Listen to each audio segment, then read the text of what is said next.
If he taps, don't let it go. Put him out. Put him out. If he taps, don't let it go. Fuck you. Put him out.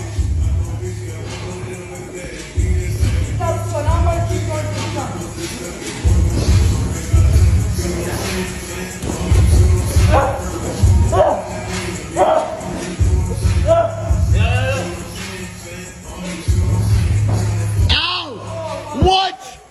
What? That's the man. Holy shit. That's the fucking man. So this video we just watched, I made a comment or two on TikTok where I saw it originally, and they were I got a lot of comments back saying they were not happy with my take on it. My take on it is the coach knew exactly what he was doing. It was completely safe. There's no problem with it. You respect taps if you're rolling by yourself.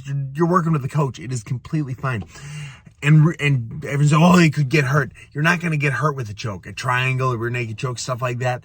It's probably better that you don't get choked unconscious very often. But if you do, honest to God, you wake up 5 seconds later feeling like you took a 30-minute nap. You feel great. Every now and then you'll cramp. Most of the time, you just feel great. And I'm sure what the coach is trying to do, he wasn't being a knob or, hating on a kid. He was trying to teach a kid not to tap too early. It is something you see in many white belts, people that don't roll at all. As soon as the choke is in, people tap. Oh, let it go. And that's the wrong way to be. You have a lot of time between the choke being on and you falling asleep. Don't tap till you are about to fall asleep. If you fall asleep, you'll feel great. All right, so that being said, something I've done with all of my amateur classes is before their first fight, I choke them out. And I tell them, I said, listen, guys, we're gonna go through this. I'm going to choke you twice. The first time, as soon as you tap, I'm going to stop. The second time, I am not going to stop. I'm going to choke you till you are unconscious. Then we will get, I'll let you go and everything will be fine. And what happens the first time they tap, it's like, oh, that was a good choke. I said, yeah, I know.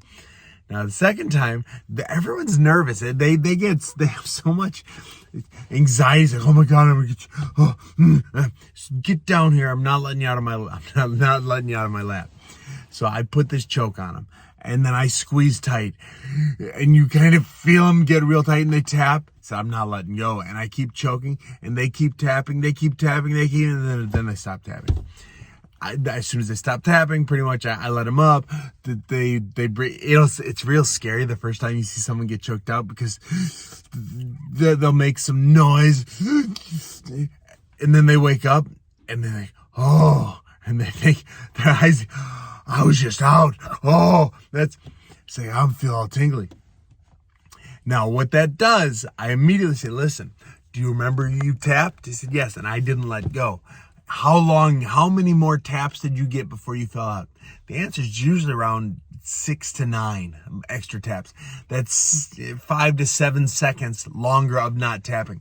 A good defense to rear naked chokes or guillotines or triangles, just don't tap.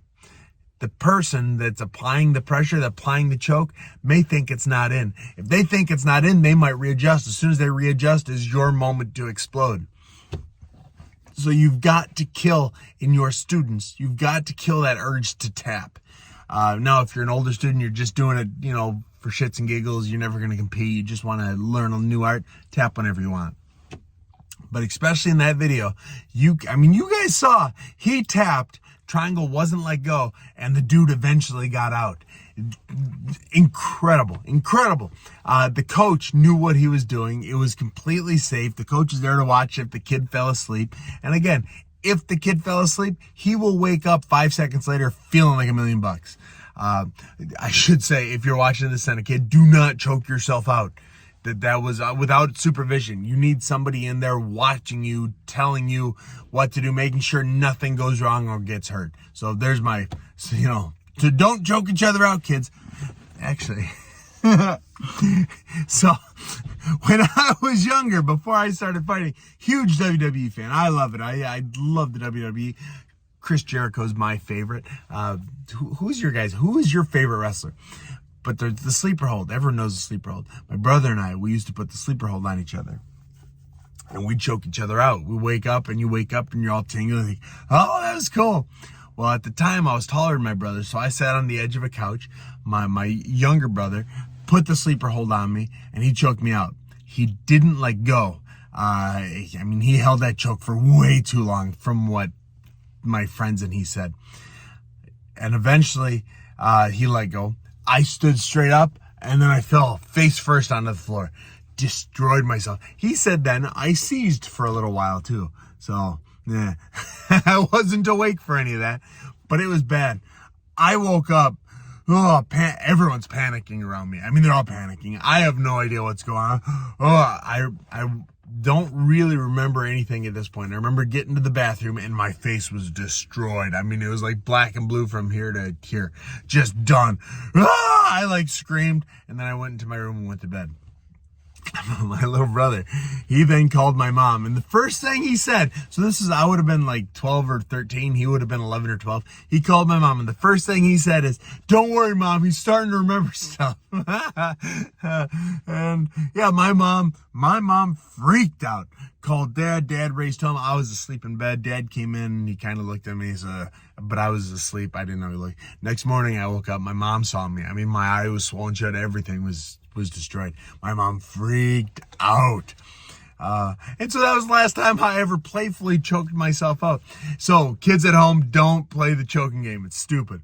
Coaches know that, I mean, coaches do know people tap too soon. Work on it. You know, teach your guys how not to tap, when not to tap, and what a real situation in which tapping is required is required. Anyways, that's my little story about that. Thanks for following. Comment, like, share, all that stuff. It's a couple good stories. And let's grow this channel. Thank you, guys.